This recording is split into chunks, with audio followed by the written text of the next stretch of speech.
This first one is about a historical figure who I started reading about and then found out that she's fucking amazing and nobody knows about her. So this is called Lovelace. Little Miss Ada, she sits at her desk and she writes numbers like they were the words of the world. Because she's got the blood of Byron in her. But her parents, they won't let her let it out. They won't let her scream and shout poetical. Instead, she writes mathematical, analytical. And did you know she pretty much created the first computer? But you hardly fucking knew her. Yeah, Mr. Turing made his machine in the 40s, but the thoughts and the algorithms were hers, and they created his. Because 200 years back, Ada, she sits and she dreams of a massive calculator made of steam. Let's backtrack a few years. Ada, she grew up dreaming of wings. Her imagination took her on adventures with flying things. She used her days creating things to make her soar, but her intelligence was destined for something more.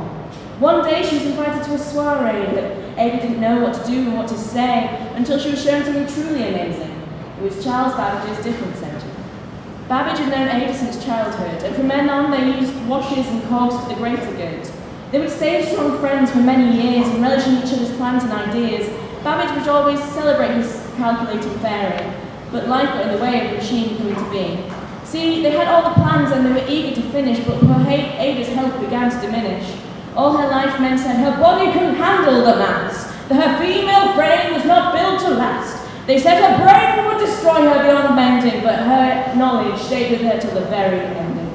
Even Florence Nightingale said no word of a lie, it was her brain that would not let her die. And she did it. And she did. It was cancer, up to its usual disgusting tricks. And she passed away at the age of 36. But it's not just her gorgeous brain that inspires me. No, she lived the life of a woman I want to be. I think it's all the sex that she had. That's the interesting part. She's a girl after my own heart. She fucked her tutor and nearly eloped, but that didn't really end as well as she hoped. At 19 she married and became the Lady of Lovelace, but she still had affair after affair all over the place. The girl also loved to gamble, oh you bet. Throughout her life she racked up a hell of a debt. Whether it was cards or roulette, no one can say, but by fuck did that girl love to play. So she wasn't the dainty lady of the time. She was too coarse and vulgar to follow that line. So it sucks that I didn't get to meet her. If anything, it was just to see if she was just such a shitty dresser. So yes, I'm inspired by her wild soul, and her unending imagination sets my goals. I know my intelligence isn't on par, but Ada wants me to go far. So I just sit and I remember 200 years back, Ada, she sits and she dreams of a massive calculator made of steam. It's called Whole. When I was a baby, I was whole. I was loved and cooed over. I was inflated by ideas of grandeur, of dreams of making it and making people proud. When I started schools, things started to crumble, only a little bit at a time. When I was called fat or left alone, I dissolved around the edges like a bath bomb, slowly. At high school it got worse. Bits fell off, great big chunks. I hadn't found myself yet, and no one likes the in-between people. I was torn to ruins, no foundations, no stability, no point, no way out.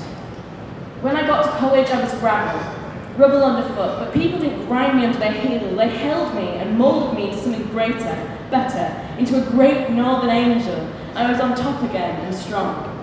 But even metal statues can't last forever. He was waiting with pliers and a hacksaw. At first, I thought they were improvements. He was guiding me to be a better person. He knew what was best for me because he loved me. He just cared a lot, and that's why he did the things and said the things, because he loved me. But what I didn't know was that he wasn't helping. He was ripping at me, tearing at my arms off and breaking my legs and suffocating me. He removed my iron wings in the slowest and most painful way possible because he loved me. He loved me so much he left me as a metallic puddle on the floor. I didn't know what to do as a puddle. I'd never been like this before. This was what I would be. Okay. A few years ago, I was used to being with him. At night, I would beg from my state on the floor and cry acidic tears that pooled next to me. Until one day something loomed over me. A person. They told me I wasn't a puddle. They told me I was like them, sometimes better, stronger than this. Formed, not entirely unbreakable, but fuck would somebody have to try and hurt me again. He screamed for me to stay, said that I wasn't half of him, that I was lucky to have him care. I stared him straight in the eye. I said, I'm whole again. I am a person, not a pet.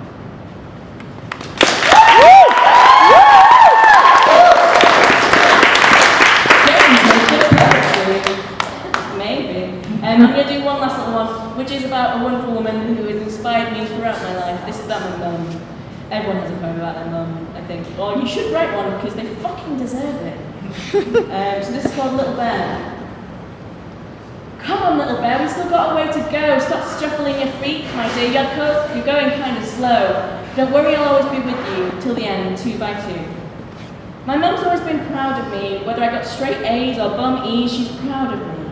She urged me to follow my dreams and not stray from my creative path. My mum inspires me to be the woman I want to be. She knows I'll be the writer I want to be. Even so, she's proud of me. Come on, little bear, we've still got a way to go. Stop shuffling your feet, my dear, because you're going kind of slow. Don't worry, I'll always be with you, till the end, 2 by 2.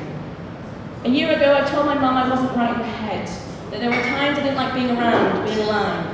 I said I hadn't told her before because she'd worry. She laughed and said, I'd worry anyway. If you were lost or broke your leg, I'd worry. But I'm here, always. Come on, little bear, we've still got a way to go. Stop shuffling your feet, my dear, because you're going kind of slow. Don't worry, I'll be with you, always, till the end, 2 by 2. I hope you know I'm trying, Mum. I'm getting better, slowly, Mum.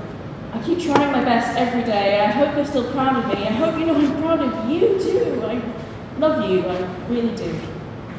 Now look at you, my baby bear. You've grown up so beautiful and wise. I'm so proud of you and your gorgeous eyes. Every day I think of you, and yes, I'm bloody proud.